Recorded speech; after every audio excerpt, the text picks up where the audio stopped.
All right, so next we're going to compare a balanced binary search tree to a sorted array. And I just flashed up the answer for the first one there on accident. But what is the running time it takes to access a node?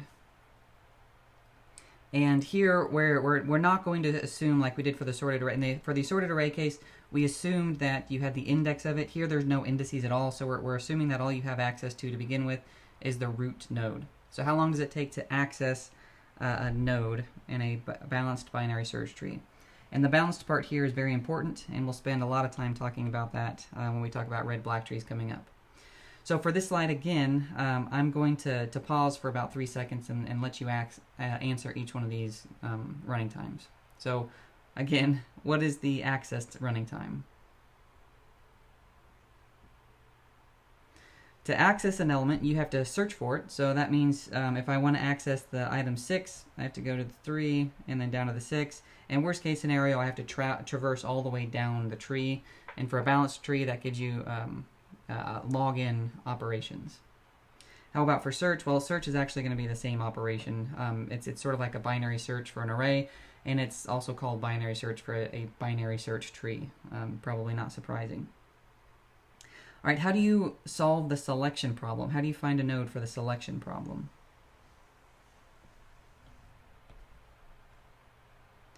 Well, for the selection problem, again, we're always going to start at the root, and we need to find a node.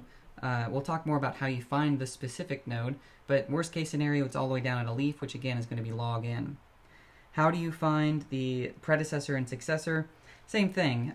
We're always going to have to traverse up and down the tree, and again, the tree height is log n, so those are both going to be log n operations.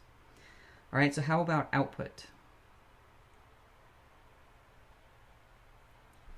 Just like with a sorted array, you have to traverse the entire tree, which means you're going to touch every element, which is big O of n elements. It is slower for a binary search tree because you'd have to go down the tree and then back up the tree.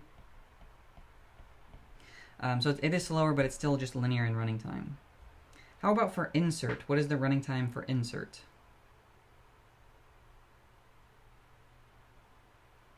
Well, unlike a sorted array, for a binary search tree, we don't have to touch all elements on an insert. We don't have to do any shifting. But if I want to insert an element, so for example here, I have access to the root, so I would just say the roots, this new node's left is the root's left, and the root now points to that one at the left. But worst case, I have to search for where I want to insert something, and again, a search is going to be log n.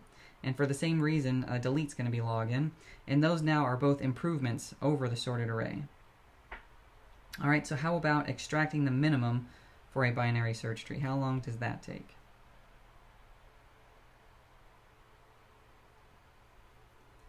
It's going to take logarithmic time, and this is something we'll talk about in the slides, but essentially you need to find the node, and for reasons that will become clear later on, a minimum element is either going to have one child or no children, and it's a constant time operation to remove such a node. So it's going to be log n running time to extract the minimum element. All right, so let's talk a little bit about the height of a binary search tree. So let's say we're given a set of keys. We have many different choices for creating a binary search tree, just like this question I had for you in the last set of slides. So let me give you two separate binary search trees. And my first question is, are these both valid binary search trees?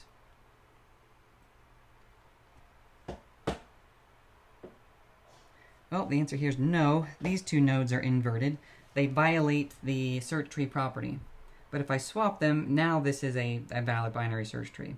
And if you notice, they both have the node 1, they both have the node 2, they both have the node 3, 4, and 5. So they have the same key elements, and both are valid binary search trees. Which one of these has, what is the height of each of these trees?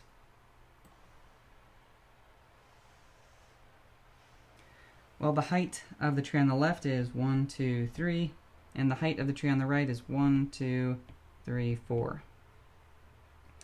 Which one of these is better?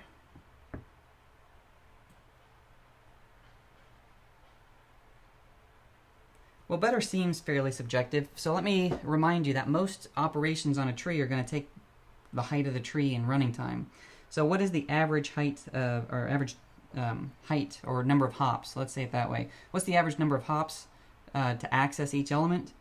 Well, this one takes 0 hops to access, this one takes 1, this one takes 2. And by that I mean you've got 1 hop here and 1 hop here. So the average number of hops for the tree on the left is 1, 2, 3, 4, 5, 6 over 5. The average number of hops for the tree on the right is 0, 1, 2, 3, 3. So 1, 2, 3, 4, 5, 6, 7, 8, 9 over 5. Which means on average it's going to take longer to perform operations on the tree on the right than the one on the left. So the tree on the left is better. And since we're talking about the height of a binary search tree, if we have n nodes, what is the maximum height of the tree? Well, worst case scenario, we have a tree that looks like this. You've got the root node, and it essentially just ends up being something like a linked list. So here could be key 1, 2, 3, 4, 5, and 6, and that's a perfectly valid binary search tree with a height n. If we have n nodes, what is the minimum height of the tree? Well, the minimum height is when you have a balanced tree, and since we're constantly dividing by 2, and by dividing by 2, I mean that each vertex or each node in our tree is going to have 2 children, meaning we're reducing the depth of the tree by a factor of 2 each time. That's going to be a log of n tree height at minimum.